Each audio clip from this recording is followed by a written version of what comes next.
जनता दरबार के दौरान श्री माता वैष्णो देवी विधानसभा के विधायक बलदेव राज शर्मा जल आपूर्ति विभाग के ठेकेदार पर उस समय भड़के जब उन्हें जानकारी मिली कि करोड़ों रुपए की लागत के ठेके लेकर ठेकेदार ने काम को लेट किया है।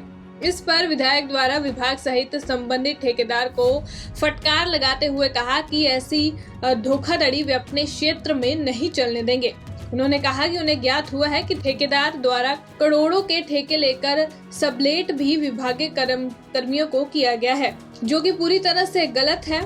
उन्होंने ठेकेदार की नुमाइंदगी करने पहुंचे लोगों को भी फटकार लगाते हुए कहा कि वे अथॉरिटी लेटर लेकर ही जनता दरबार में आए, वरना उन्हें हर उचित कार्रवाई का सामना करना पड़ेगा। वहीं इस जनता दरबार के दौरान विधायक द्वारा कटरा सहित आसपास क्षेत्र के लोगों की सड़क सहित पानी संबंधित समस्याओं को गंभीरता से सुना गया और मौके पर ही निपटारे के दिशा निर्देश भी दिए गए।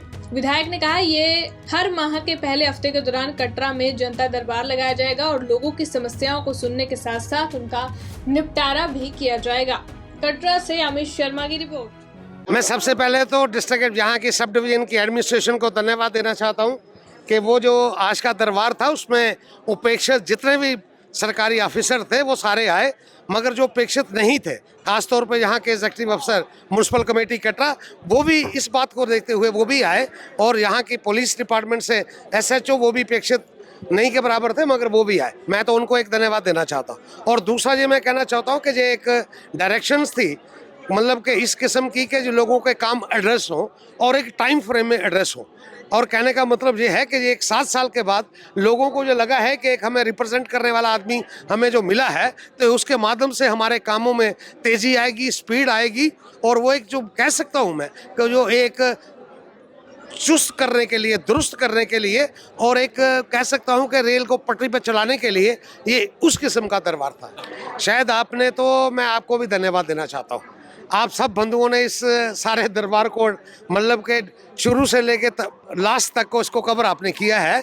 दरबार का मतलब ये है कि किसी की समस्या है तो उसका समाधान कब निकले, और समाधान निकलने के लिए जिस डिपार्टमेंट के वो बात है तो वो डिपार्टमेंट क्या कह रहा है।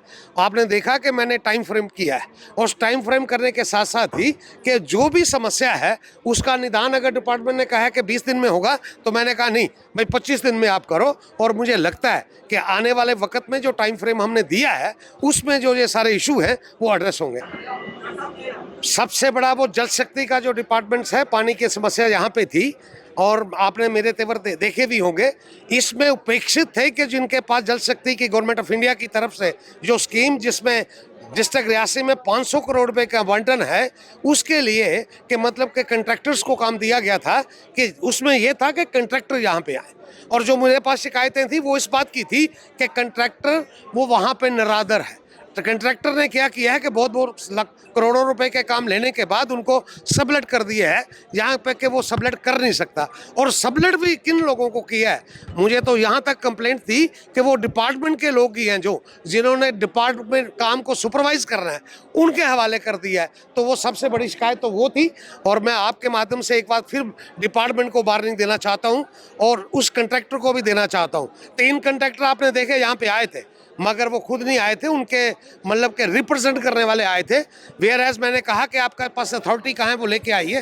कहते जी बिना अथॉरिटी के आए हैं। तो उसका वे मैंने था, मैंने तो आपके सामने देखा ही, आपने मैंने फटकार लगाई और डिपार्टमेंट को भी लगाई। और आने वाले वक्त में जब भी खास तौर पर PHE डिपार्टमेंट का ये दरबार होगा तो उसमें खास तौर पे वो कंट्रैक्टर का होना वहाँ पे लाजमी होगा। और कंट्रैक्टर के साथ साथ ही जो कंट्रैक्टर है, मैंने वहाँ पे बोला है दरबार में, गरीब लोगों से काम करा के 20-20, 25-25 लाख रुपए की उनकी लाइबिलिटी को खड़ा कर दिया है। और मैंने यहाँ पे कहा भी है कि 25 लाख जिस आदमी से काम करवाया उस गरीब बाजारे ने कहाँ से वो पैसे लाए? आपने घर का जेवर रख के वो पैसे लाया, सूद पे पैसे लाया।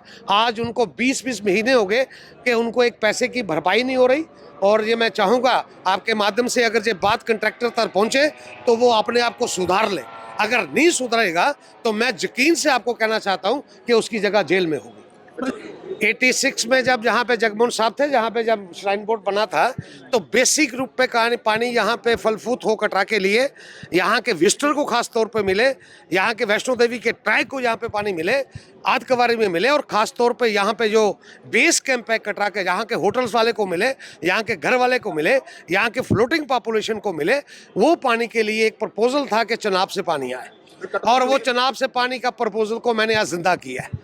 कटरा के 2-3 मुद्दे हैं जो मसले में जो बात थी को जो मेरी डिमांड थी कि जब तक हम ऑनलाइन पे नहीं जाते, मेरा तो ये सबसे बड़ा एतराज ये था कि दुनिया ऑनलाइन पे चली गई तो हम ऑफलाइन में क्यों आ गए। मेरा तो ये था कि इसको शुद्धिकरण करने की ज़रूरत है कि ये ऑनलाइन पे फिर हम वापस आए, और उस ऑनलाइन के लिए जब तक ये ऑनलाइन नहीं होता तो तब तक के लिए पासिस का जो सिलसिला है वो कटरा से शुरू हो।